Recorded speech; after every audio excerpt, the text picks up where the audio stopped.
Bueno, siendo 6:05 de la tarde, muy buenas tardes con todos. Bienvenidos a Salud Talks, nuestro espacio para hablar con profesionales de la salud sobre diferentes temas relevantes, porque nuestro compromiso es ocuparnos de la salud de las personas.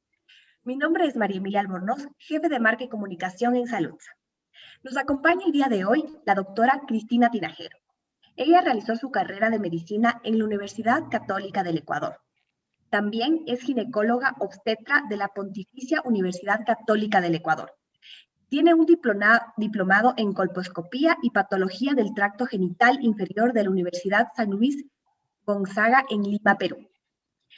Es médica tratante de ginecología y obstetricia en el Hospital de la Policía Quito número 1 y también se desempeña como ginecóloga obstetra en Metrored. Si el día de hoy tienen preguntas, por favor escribirlas aquí en el chat y al terminar la charla de la doctora Cristina Tinajero, las responderemos con mucho gusto. Bienvenida, doctora. Muchas gracias. Bienvenidos todos a esta charla informativa. El día de hoy pues vamos a hablar sobre el cáncer de cuello uterino, vamos a hablar algo sobre la prevención, sobre el diagnóstico, sobre su principal etiología que es el virus del papiloma humano, muchos mitos alrededor de esto, el diagnóstico y algo sobre el tratamiento del cáncer de cuello. Bienvenidos todos. Para empezar, vamos a hablar un poquito de la epidemiología del cáncer de cuello, la razón por la que vamos a hablar del cáncer de cuello. Tenemos que saber que en nuestro país cada día mueren 2 mujeres a causa del cáncer de cuello uterino, ¿sí? La incidencia de cáncer de cuello es de alrededor de 20 casos por cada 100.000 habitantes y tiene variaciones regionales de acuerdo a las provincias y a las ciudades en nuestro país. Es importante contrarrestar estos valores que tenemos con los hallazgos, por ejemplo, en estudios a nivel de Estados Unidos, ¿no? Hace 30 años en Estados Unidos la incidencia de cáncer de cuello uterino era de más o menos 14 casos a 16 casos por cada 100.000 habitantes, hace 30 años. En la actualidad, pues en Estados Unidos la incidencia es de 6 a 7 casos por cada 100.000 habitantes y esto nos da una idea de que pertenecemos a un país de tercer mundo y de que no estamos haciendo lo suficiente para poder diagnosticar el cáncer de cuello de útero, que es la principal estrategia para poder disminuir estos valores. En Quito, la incidencia es de alrededor de 19 casos por cada 100.000 habitantes y en Loja, que es la provincia que tiene más casos, es de 32 por cada 100.000 habitantes. En Ecuador, el cáncer de cuello uterino es la segunda causa de muerte por cáncer en mujeres y solo es superada por cáncer de estómago.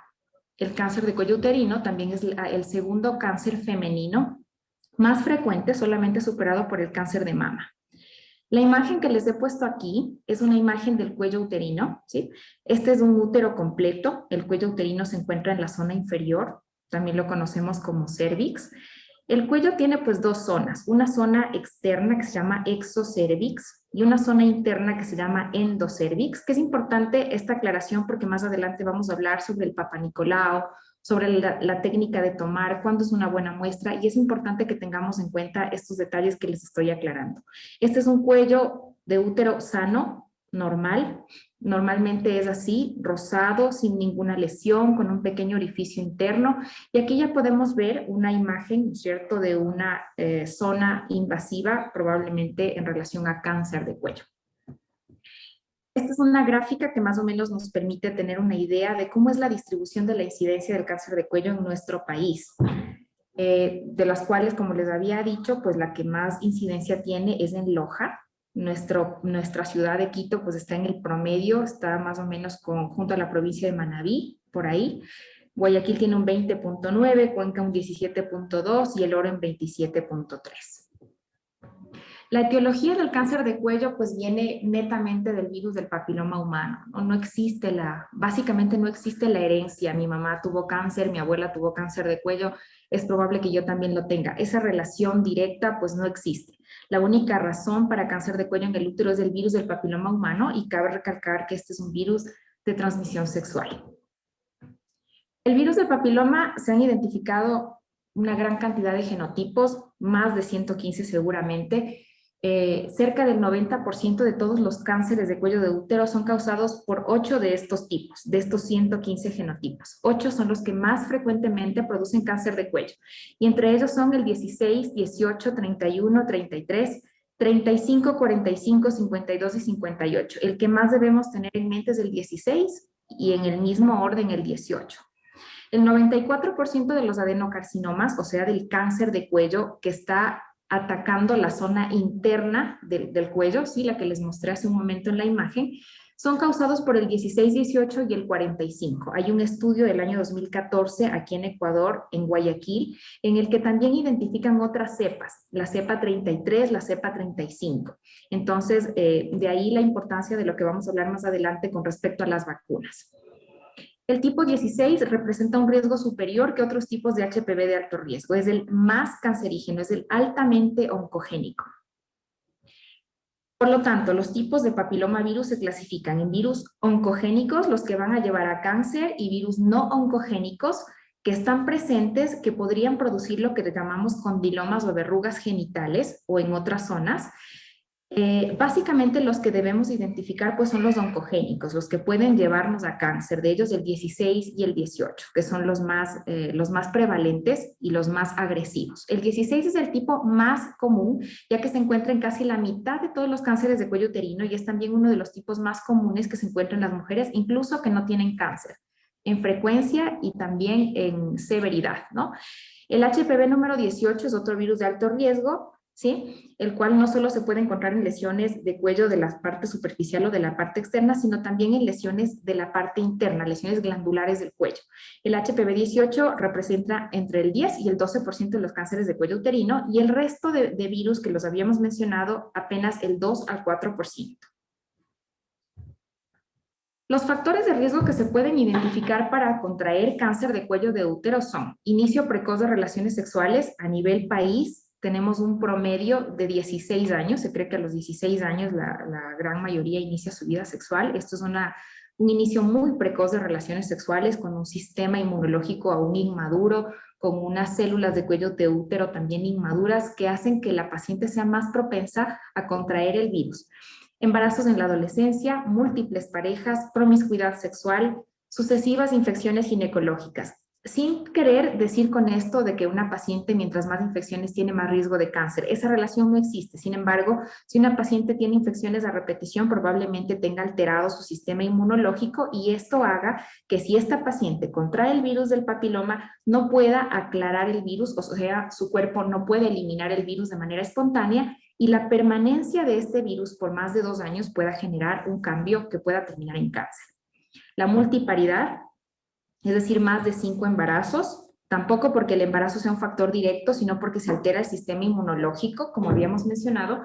Condición socioeconómica baja hace referencia a las pacientes que tienen poca accesibilidad a la medicina preventiva, al Papa Nicolau, el bajo nivel cultural, el tabaquismo. Y aquí les he puesto como un interrogante el tema de la susceptibilidad genética, porque no existe formal una causa de cáncer de cuello de útero de herencia. Sin embargo, se cree que podría haber alguna alteración genética que aumente la susceptibilidad a infectarme por el virus o a la depuración del virus. Otras formas de cáncer que induce el virus del papiloma humano son el cáncer del ano, el cáncer de vulva, el cáncer de vagina, el cáncer de pene, el cáncer oral y de faringe. ¿Sí? Son menos frecuentes, la incidencia es de más o menos 3.4 por cada 100.000 habitantes. Sin embargo, también hay que tomarlos en consideración, depende mucho de las prácticas sexuales. Las verrugas genitales son muy frecuentes, tienen una incidencia de 100 a 500 casos por cada 100.000 habitantes. Sin embargo, no existen datos precisos en Ecuador, ¿no? Esto es una patología que la paciente se ve afectada psicológicamente, se ve afectada socialmente. Las pacientes presentan lesiones por lo general superficiales, externas, a nivel de la vulva, de la vagina, y eventualmente pues también en las paredes vaginales. Esto se diagnostica examinando, viendo. La paciente por lo general consulta porque siente lesiones en la zona genital, y suelen tener estas características como las imágenes que les he colocado acá.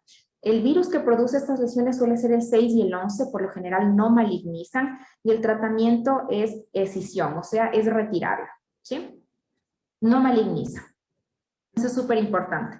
Para poder entender cómo llegamos a un cáncer, pues es importante que sepamos la historia natural del virus.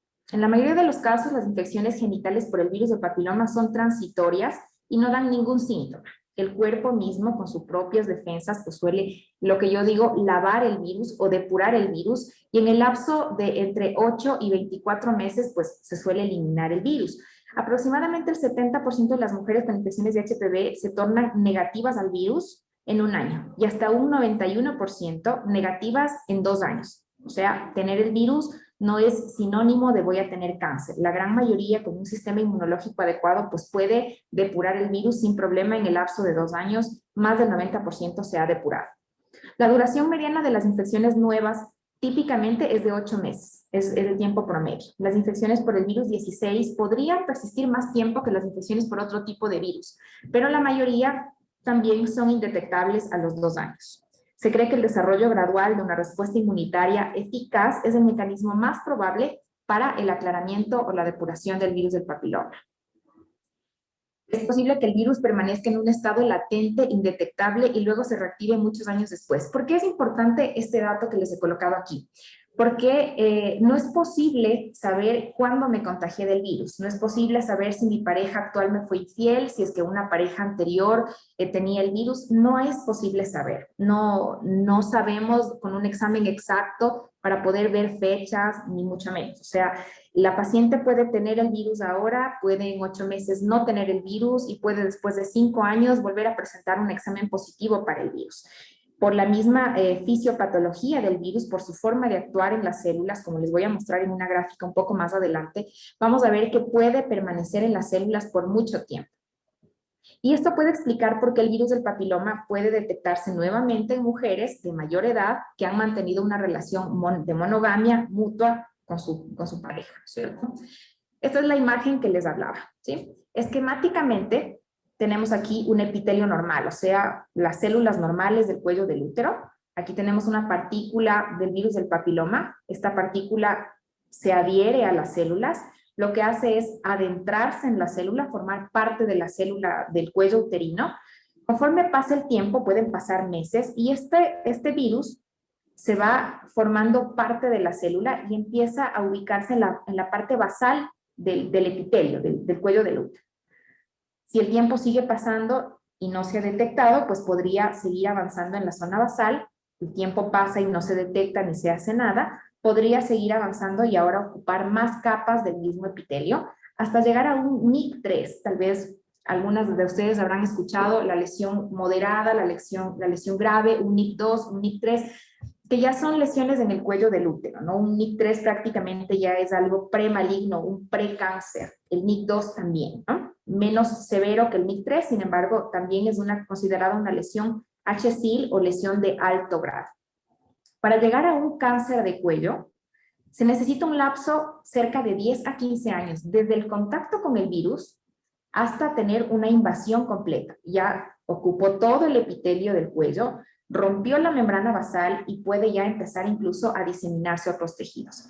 Por lo tanto, esta es una de las explicaciones por las cuales el Papa Nicolau no debe hacerse una vez al año, ¿sí? El Papa Nicolau no está indicado hacerlo una vez al año. El Papa Nicolau es el único examen que me permite buscar cáncer de cuello de útero y está indicado hacerlo cada 3 años. Yo no veo ninguna modificación importante de un NIC1, que es una lesión inicial, incluso transitoria la gran mayoría, a un NIC3 o a un cáncer en menos de ese tiempo.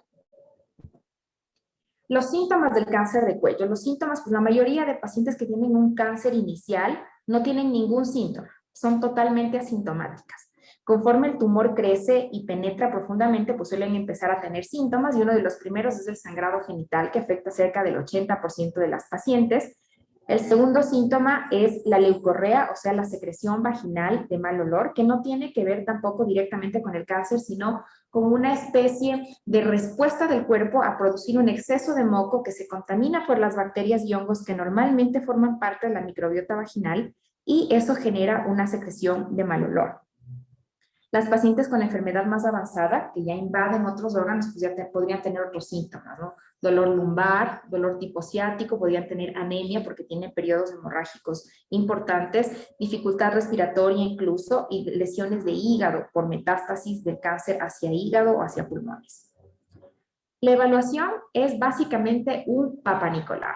El Papa Nicolau es la principal estrategia para prevenir el cáncer de cuello. Después de la prevención primaria, que son las vacunas, la prevención secundaria es el Papa Nicolau. Sin embargo, en Ecuador la cobertura para el Papa Nicolau o la citología es muy baja y apenas es del 28%, según la Organización Panamericana de la Salud.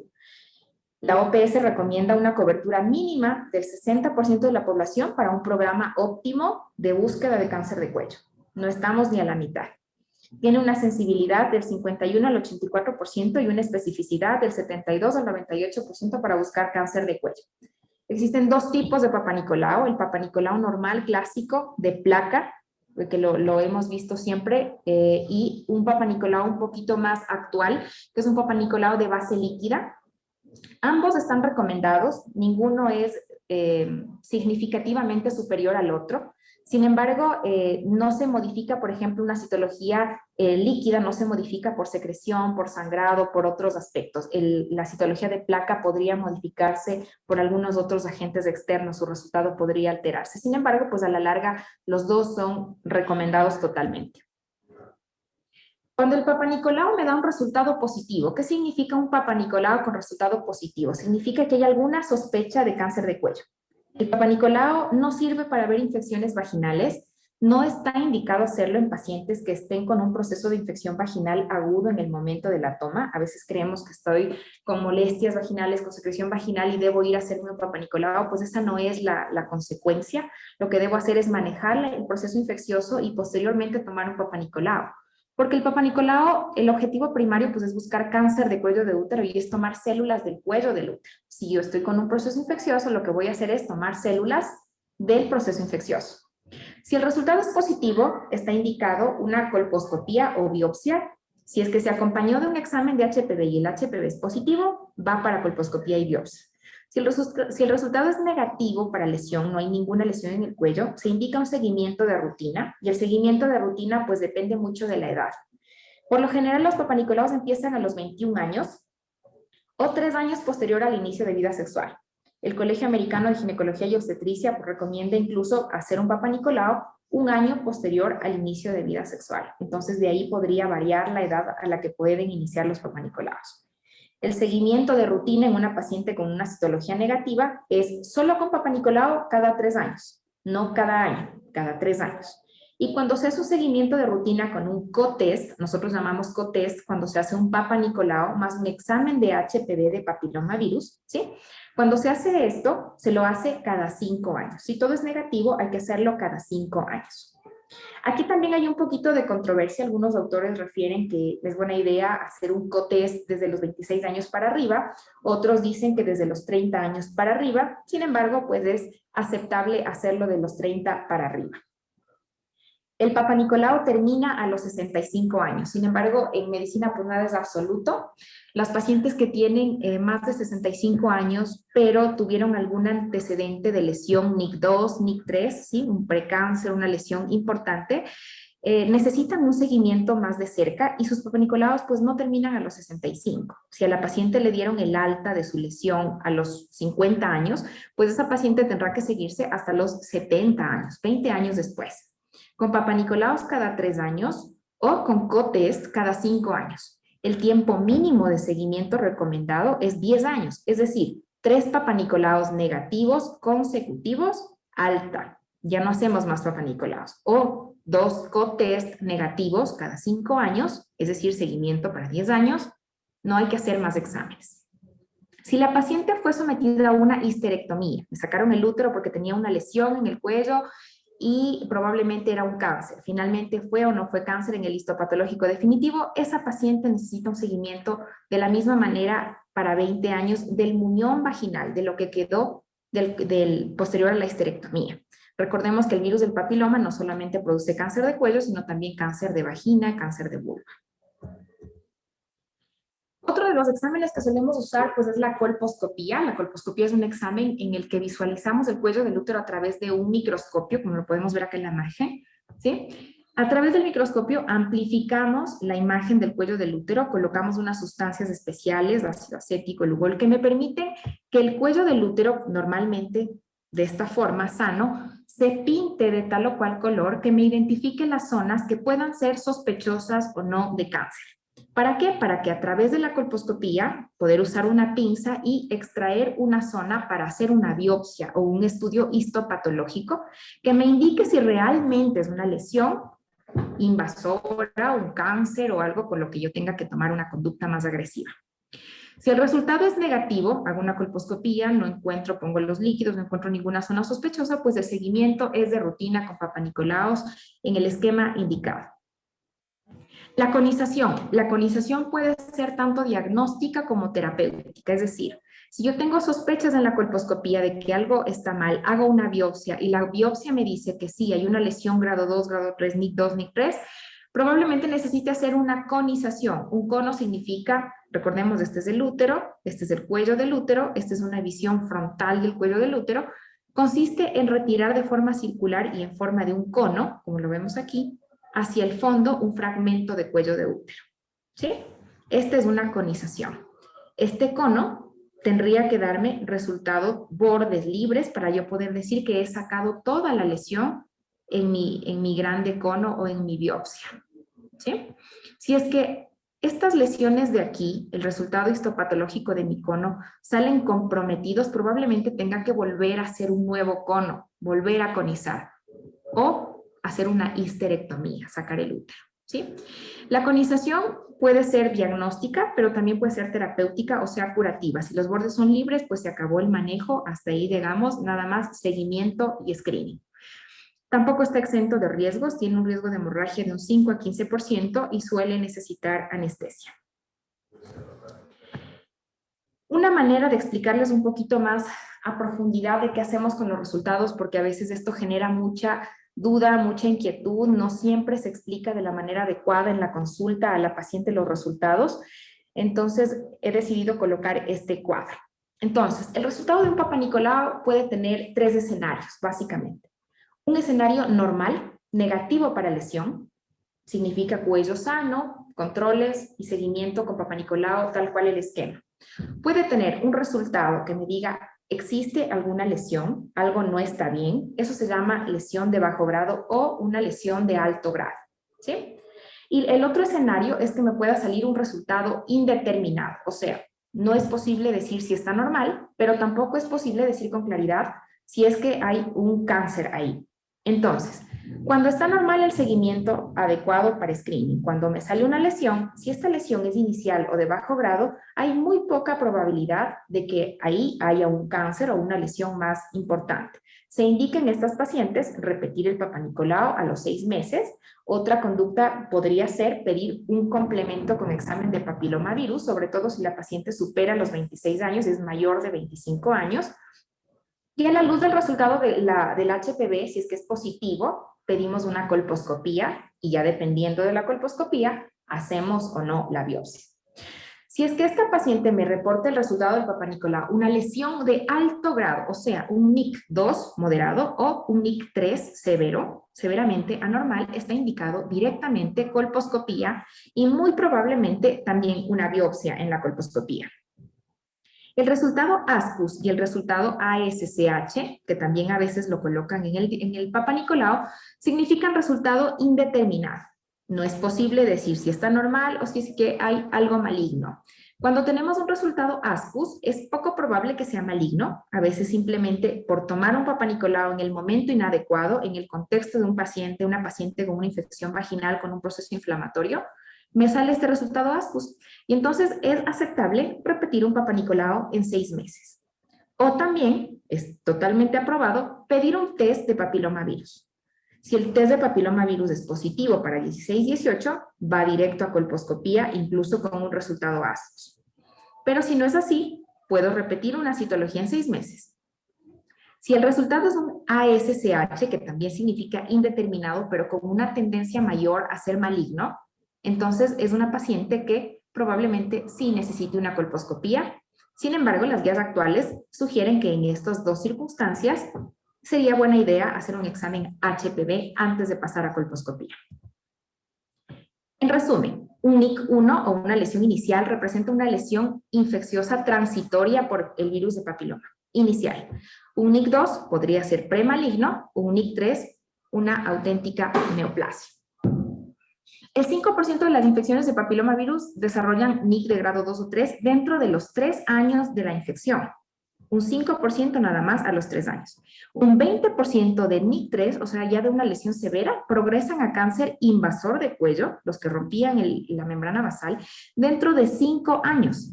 Y un 40% de NIC3 progresan a cáncer invasivo a los 30 años. Es decir, tuvo que haber pasado un largo periodo sin papanicolaos para que realmente no se identifique una lesión. Otra razón para corroborar el dato de que los papanicolaos no se hacen cada año. Aquí tenemos una imagen representativa de lo que es un cuello uterino sano. Este es un cuello uterino sano. Si es que alguien que desconoce de esto, pues ve su cuello. A veces suelen hacer, no sé, algunos colegas colposcopías rutinarias de screening que no están indicadas, y a veces las pacientes se asustan por ver estas imágenes, ¿no? Dicen, no, pues es que yo le vi en la pantalla, mi cuello estaba rojo, inflamado, y entonces tienen que hacer un procedimiento. No necesariamente, estos pueden ser quistes de Nabot, que son unas colecciones de moco en el cuello, son totalmente benignas, y también podría verse unas zonas como si fueran lesiones un poquito rojas que se llaman ectropio, y depende mucho del anticonceptivo que la mujer use y de la edad que tenga. Entonces podría ser normal. A una colposcopía, esta es una imagen de una sospecha de infección por HPV o una lesión inicial, ¿sí? Podríamos tomar una biopsia de alguna zona que tenga una área sospechosa. Un HSIL, un NIC2 o NIC3, ya tenemos una zona con muchos vasos, con una facilidad para sangrar incluso al momento de tomar el papanicolao. Podría tratarse de una lesión NIC2 o NIC3. Esto es un cáncer microinvasor, ¿sí? Y aquí ya vemos una lesión. Si es que alguien desconoce de esto al colocar, pues podría pasarse por alto.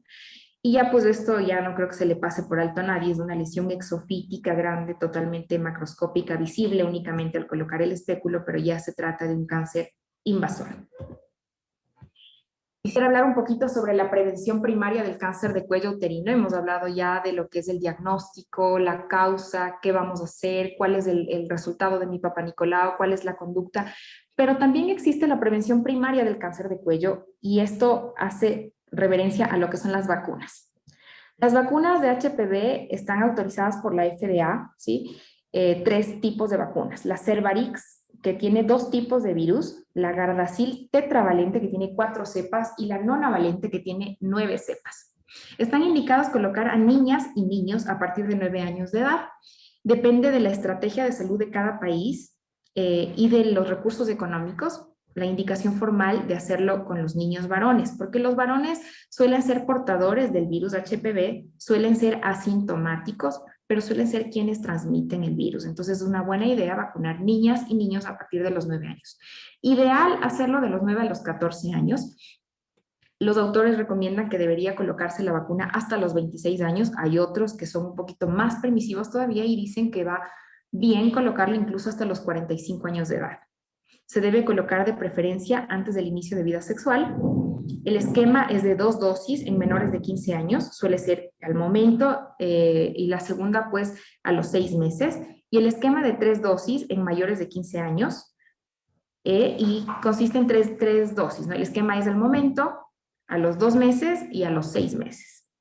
El screening con el test de HPV se lo debe hacer con normalidad, cada 5 años, no tiene nada que ver una cosa con la otra, la vacuna con el screening, y se indica que por lo menos todas las mujeres deberíamos tener un test de HPV entre los 30 y 49 años de edad. Entonces, la vacuna bivalente Cervarix, que tiene 2 cepas, tiene 16 y 18, que son los altamente cancerígenos. Tetravalente, que tiene 4 cepas, 16 y 18, pero además tiene las 6 y 11, que son las que producen las verrugas o los condilomas acuminados. La nonavalente tiene las 4 anteriores y 5 más. Tiene 31, 33, 45, 52 y 58, que para nuestra población aquí en Ecuador, con estudios hechos sobre prevalencia de virus, sería la más completa. La aplicación es intramuscular, suele colocarse en el brazo. Se deben almacenar a 2 a 8 grados centígrados, nunca se deben congelar, se deben proteger contra la luz. La edad objetivo está entre los 9 y 14, sin embargo se recomienda hasta los 26, ¿sí? Y en los hombres hasta los 21. El género objetivo es hacia las mujeres, sin embargo lo ideal, hombre y mujeres, tetravalente y nonavalente sobre todo. El esquema es 2 dosis, 0 y 6 meses, y en más de 15 años 3 dosis, 1 a 2 meses y a los 6 meses. El intervalo máximo entre dosis, no existe un intervalo máximo recomendado entre las dosis. Se sugiere que no debe ser mayor a los 12 a 15 meses para completar el esquema. Si una paciente recibió una dosis de Cervarix y luego quiere recibir, por ejemplo, recibió esta Cervarix de 2 cepas y luego quiere completar su tratamiento con nonavalente, pues no está contraindicado. Sin embargo, se sugiere que si empezó con un esquema, con un tipo de dosis de vacuna, se mantenga con la misma hasta completar. No existe recomendación sobre revacunar a las pacientes. Se cree que genera inmunidad por cerca de 20 años y al pasar este tiempo, pues ya ha pasado la edad a la que se recomienda una nueva dosis. Y eso sería todo. Muchas gracias. Muchas gracias, doctora. Qué gusto y muchísimas gracias por esta información tan valiosa que nos has compartido el día de hoy. Voy a proceder con algunas preguntas que nos han hecho todos los que estamos aquí conectados. Entonces, voy a leer algunas y las vamos contestando si te parece bien. Claro, perfecto. La primera es, ¿el examen de la fotocoloscopía? ¿A qué edad se puede hacer y con este examen se puede ver si tiene el virus de papiloma humano? Ya, el examen es la colposcopía. La colposcopía no se indica de manera rutinaria como screening de cáncer. Ningún examen, ninguno, ni siquiera el examen de papiloma virus formal, que es un estudio que se hace en base líquida, ninguno supera la efectividad del Papa Nicolau. O sea, tiene que ser un Papa Nicolau. Y el Papa Nicolau empieza a los 21 años. Si el inicio de vida sexual fue muy, muy temprano, no sé, pongo un ejemplo, 15 años, podría hacérselo incluso desde los 16 o desde los 19 años, ¿cierto? 3 años después o 1 año después, que son las recomendaciones aceptadas. En general, el Papa Nicolau a los 21 años. La colposcopía no se indica de manera inicial, salvo que tuviera un Papa Nicolau alterado. Ok, ¿y el tema del papiloma humano? El virus del papiloma humano no se lo detecta en colposcopía, se lo detecta de 2 maneras. Con un estudio en base líquida para buscar genotipificación HPV, que se lo puede hacer conjuntamente en la citología líquida para buscar para el Papa Nicolau, hacemos una sola toma. Con el cepillo tomamos la muestra del cuello del útero, mandamos en un vial líquido, se procesa ahí citología líquida y se procesa ahí genotipificación del papiloma virus. También podría hacerse la misma toma para buscar solamente el virus. El virus se busca desde los 26 años para arriba, sobre todo desde los 30 para arriba. De 26 a 30 todavía hay un margen en el que podría no pedir examen de HPV, sino solamente citologías papanicolaos cada 3 años. Pero desde los 30 a los 49, la indicación formal es que al menos tengamos un examen de HPV en nuestra vida.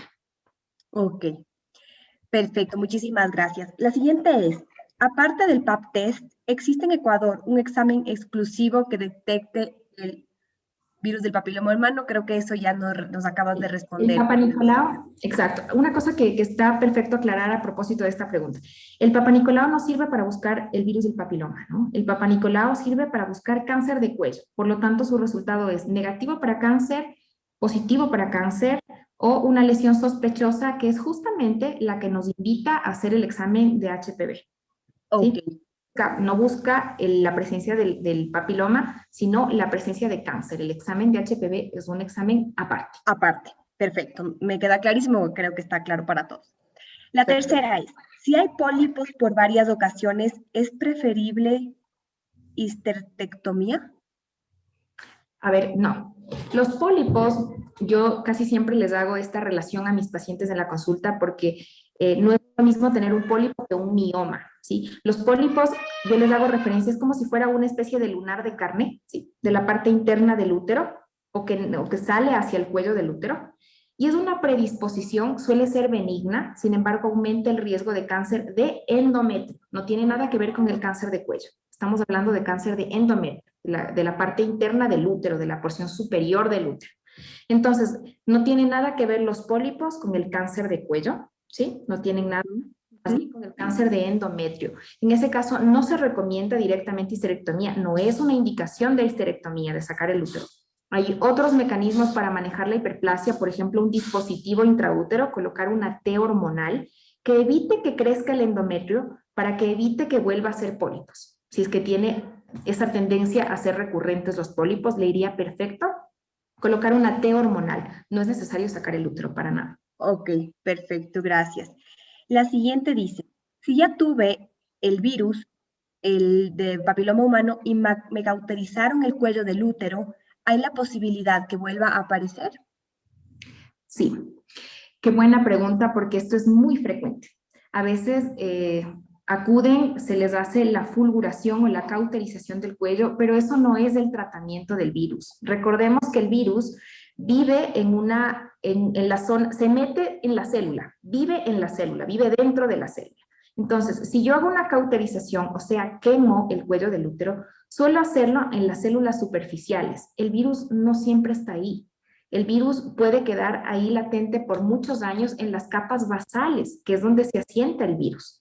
Entonces, la fulguración no es el tratamiento del virus, ¿sí? La fulguración, es más, no se indica porque el virus sigue permanente ahí, tampoco quita lesiones, el tratamiento es otro, es o sacar un fragmento, hacer un cono, eventualmente colocar crioterapia, pero la fulguración no tiene buenos resultados. Incluso si es que una vez que tenía HPV, vamos a poner el caso, tenía HPV, le hicieron fulguración, le volvieron a repetir un examen de HPV y le salió negativo, no quiere decir que no tenga el virus. Probablemente tenga el virus, pero atenuó mucho la cantidad de virus que ahora ya no se identifica el virus. Sin embargo, esa paciente tiene que hacerse seguimiento con un co-test Papa Nicolau y HPV cada 5 años. Ok, gracias. La siguiente dice, a mí me hicieron el cono. ¿Qué cuidados debo tener? ¿Me debo vacunar o hacer algún test? Ya, una paciente que le hicieron un cono, su manejo depende básicamente del resultado final del cono. El objetivo del cono pues es tener un histopatológico de ese cono. Si el resultado del cono me decía, voy a poner un ejemplo, me decía NIC3, o sea, una lesión severa, ¿no es cierto? Pero dice bordes libres, significa que se acabó el problema, ¿no es cierto? Saqué todo y los bordes del cono están limpios y ya saqué toda la lesión. Esa paciente con el alta, porque salió todo, va a seguimiento de rutina, ¿no es cierto? COTES cada 5 años o si no, citología cada 3 años. Si es, todo depende del resultado del cono. Si el cono fue negativo, significa que se hizo un cono sin tener una indicación muy formal, entra al screening normal. Pero si esta paciente tenía un cono con bordes comprometidos, pues el manejo es hacer un nuevo cono o eventualmente sacar el útero. Todo depende del resultado final del cono. Ok, perfecto. La siguiente dice, mi hija se vacunó a los 9 años, pero me queda la duda si le aplicaron la segunda dosis. ¿Podría recibir un nuevo esquema? O sea, solamente recibió una dosis. Dice que le queda la duda de si recibió la segunda. Bueno, si es que la nena tenía menos de 15 años, con dos Sí, dosis es suficiente, con 2 dosis. Independientemente que se la hayan colocado, lo ideal es colocarla a los 6 meses, pero no sé si a veces por error o algo les colocan a los 2 meses, pero con 2 dosis es suficiente. Pero si solo recibió una dosis y ya ha pasado más de 15 meses de esa única dosis, es buena idea tener un esquema completo. volver. Ajá, perfecto, gracias. Dice, ¿dónde se puede hacer vacunar? Y para una mujer de 51 años ya no se puede vacunar. Poder se puede, indicado no está. Una paciente, lo ideal pues es vacunar antes de iniciar vida sexual. Si es que eso no fue así, lo ideal es vacunar antes de los 26 años. Si eso no fue así, lo ideal, lo que sigue pues en indicación es hacerlo hasta los 45 años. 51 años pues ya no tiene mucha relevancia la vacuna. ¿Por qué razón? Porque es una paciente que está en una etapa que se llama perimenopausia. Y con la perimenopausia, pues realmente ya los cambios que se producen, si es que ella no tenía el virus desde antes, lo que más bien ahí se indica más que la vacuna es un examen HPV. Si es que le sale negativo, pues ya nada, va para sus controles normales y la vacuna no le beneficia realmente. Ok, perfecto. Y dicen dónde se pueden vacunar. Bueno, las vacunas se aplican en algunos depósitos, centros de distribución de vacuna, ¿sí? los pueden encontrar, no sé si puedo dar nombres de algunos. Sí, no hay problema. Ok, muchos médicos los aplicamos de manera particular en los consultorios. Yo también lo aplico. Trabajo con Vacunorte. Vacunorte también tiene las vacunas. Usted puede ir, hacerse aplicar. Siempre es buena idea tener el asesoramiento, ¿no es cierto? Saber que, oye, esto te Claro. va a aplicar, tienes que ponerle tantos meses, tu inmunidad es así, va a durar tanto tiempo. Eso es una buena asesoría. Así es que hay muchos colegas que también lo colocan de manera particular en sus consultorios. Yo también lo hago. Y si no, pues en los distribuidores de vacunas, que puede ser Vacunorte, puede ser, hay otro distribuidor, se me fue el nombre, que queda justo por el canal 4, también hay otro distribuidor de vacunas. Hay temporadas que están escasas, hace poquito estaba escasa Gardasil 9, pero ya está nuevamente acá en Ecuador. Ok, perfecto. La siguiente dice, ¿los miomas pueden producir un cáncer de útero? No, los miomas son benignos, totalmente, totalmente. Voy a poner una cifra para dar más o menos una idea. Existe y está descrito lo que se llama leiomiosarcoma, es decir, un cáncer de un mioma. Eso podría afectar al 0,001 de cada paciente, de las pacientes que tienen miomas, ¿sí? O sea, es una cosa súper, súper, súper rara. No se produce. La gran mayoría, el 99,99% son benignos totalmente. Y se operan solamente cuando dan síntomas, hemorragias o dolor pélvico crónico. Caso contrario, pues no se opera. Perfecto, muchas gracias. El virus del papiloma, ¿en qué momento aparece? ¿A cuándo aparece? ¿A qué edad? ¿A los meses? Dice acá, pero sí, creo que la pregunta es ¿a qué edad más o menos puede aparecer o esto no se puede saber? Me imagino que no.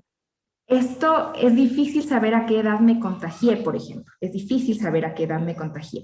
Pero una de las razones que también da mucho pie para explicar otro detalle que no lo hicimos en la charla es con respecto a el examen HPV. ¿Por qué no lo hago en mujeres de menos de 26 años, no es cierto? Porque está indicado solo en mujeres de más de 26 años. Justamente porque el virus de papiloma es un virus muy frecuente. Cerca de 8 de cada 10 mujeres antes de los 26 años tienen alguna cepa de virus. Entonces, no tiene sentido tipificar a todas si en el lapso de 8 a 24 meses la gran mayoría, más del 90%, ya no va a tener el virus y no va a tener ninguna lesión. El problema no surge de tener el virus, el problema surge de que el virus persista en el cuello del útero más de 2 años, ¿sí? Entonces, si una mujer tiene el virus del papiloma voy a poner un ejemplo, a los 23 años y a los 25 años ya no lo tiene, o sea, ya no tiene ningún sentido buscarle cáncer de cuello, ¿no es cierto? Entonces, la gran mayoría depura el virus antes de los 26. Solo las pacientes más de 26 que tienen el virus, la gran mayoría pues podrían ser persistentes porque se contagiaron antes. Pero de ahí saber el tiempo exacto que me contagié, eso es muy poco valorable. Ok, la siguiente dice, ¿el examen del Papa Nicolau es válido si una mujer terminó su periodo menstrual? El Papa Nicolau se indica hasta los 65 años en cuanto a edad, ¿sí? Termina a los 65 años. En cuanto a tiempo para hacer un Papa Nicolau, no sé si es que hace referencia a lo uno o a lo otro, se indica el Papa Nicolau 3 días después de haber terminado el periodo menstrual. 3 días sin óvulos vaginales, sin cremas vaginales, sin sangrado menstrual y sin relaciones sexuales para poder tener una buena muestra de Papa Nicolau. Y en el contexto de que no esté con un proceso infeccioso, que era justo lo que les comentaba, ¿cierto? Perfecto. Y la última dice, doctora, yo me hice una conización hace 2 años, pero en agosto me dio una hemorragia muy fuerte. El médico me recomendó usar anticonceptivos. Los estoy usando hasta el momento, hasta 2 años. ¿Hasta cuándo puedes seguir usando o ya dejo de tomar? A ver, el cono no tiene una relación directa con el sangrado. Y si es que tuviera una relación directa con el sangrado, entonces hay que estudiar bien ese cuello, ¿sí? Ahora, yo pienso que si es que el colega le recetó anticonceptivos orales, no tiene nada que ver su sangrado con el cono, sino probablemente tiene que ver un sangrado o con una miomatosis incipiente o con un sangrado disfuncional, o sea, de origen hormonal, o tiene que ver con algún otro tema, no sé, puede ser una hiperplasia de endometrio, adenomiosis, tantas patologías que pueden producir un sangrado anormal y que van bien con anticonceptivos. porque un sangrado que tenga que ver directamente con el cono, una relación así tan directa, no existe. Y si Claro. tiene que ver del cuello, entonces ahí sí hay que estudiar bien el cuello haciendo un cotest, buscando nuevamente la citología. Si le hicieron un cono, seguramente había un NIC2, NIC3, y entonces es indicación de hacer el seguimiento como corresponde, ¿no? Con los tiempos que corresponden. Claro, debería consultar al médico para ver si puede Hay que dejar o no saber la... la causa del sangrado, por supuesto. Si es que la causa era diferente al cono, pues independientemente de la indicación que corresponda. Sí, perfecto. Bueno, eso es todo. Muchísimas gracias, doctora Cristina. Qué gusto. Muchas gracias por toda la información que nos has brindado la tarde de hoy. Muchas gracias también a todos los asistentes. No sé, Cristina, si quieres despedirte también. Sí, muchas gracias, ha sido un gusto. Espero haber podido satisfacer sus dudas, sus inquietudes, pues este es un tema súper amplio y sobre el cual hay un montón de mitos y cosas. Todavía seguimos creyendo en la actualidad que los papas se hacen cada año y realmente no son nada bonito hacerlos, no son nada cómodos como para estarnos torturando año a año. Así es que creo que ha sido una buena oportunidad para salir de algunas dudas. Muchas gracias a ustedes. Así es. Muchísimas gracias a todos por acompañarnos. Recuerden que en Saludza nuestro trabajo es ocuparnos de la salud de nuestros clientes y abrimos este espacio para solucionar algunas de sus inquietudes. Muchas gracias. Muchas Gracias. gracias, doctora. Que esté muy bien. Saludos. Bye.